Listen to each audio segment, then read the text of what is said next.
We have to have a bold plan, and mine has been called the gold standard. This legislation is a down payment on that promise. We've repeatedly been told by the people of the state of Washington that this is not the direction they want to go. So this has turned out to be one of the biggest controversies over the last several years in Washington state.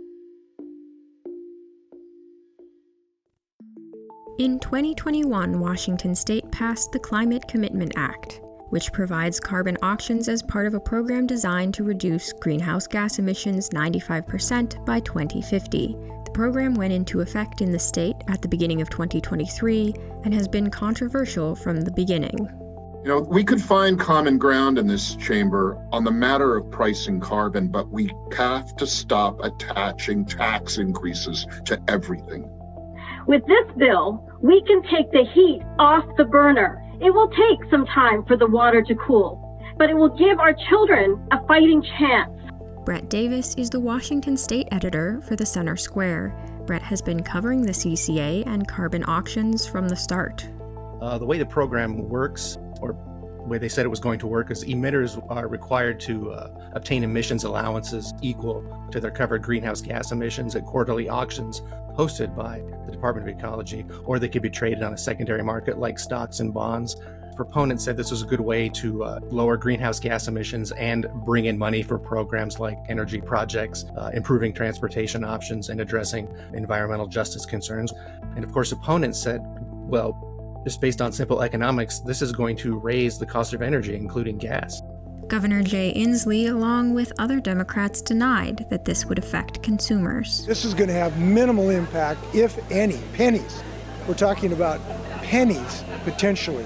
Questions surrounding Inslee's claims came not only from members of the Republican Party, but also Washington State Department of Transportation economist Scott Smith, who claimed he was asked to change his predictions of how much the policy would impact gas prices. His own research found that the carbon auctions would raise gas prices anywhere between 45 and 50 cents.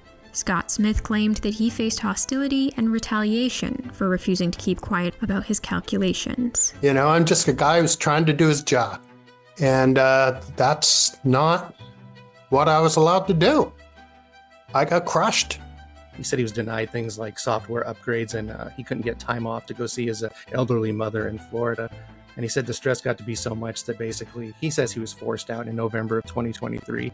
In March of 2024, the Citizen Action Defense Fund filed a lawsuit on Smith's behalf against WSDOT, the Office of Financial Management, and Governor Jay Inslee's administration. Thurston County Superior Court judge ruled that the case could go ahead, and the trial is set to start next summer, August 18th of 2025.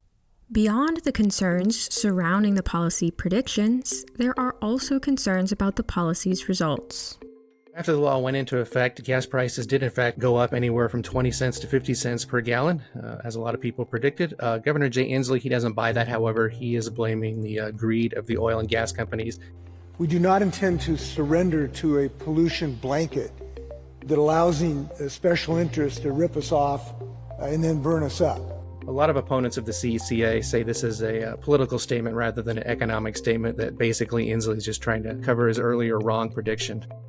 Political Action Committee Let's Go Washington was successful in getting Initiative 2117 certified to the legislature to repeal the CCA and bar state agencies from imposing any type of program involving carbon tax credit trading. It's time to stop paying into a broken program and repeal the hidden gas tax. The legislature declined to adopt the measure, so voters will render a decision on Initiative 2117 this upcoming election day.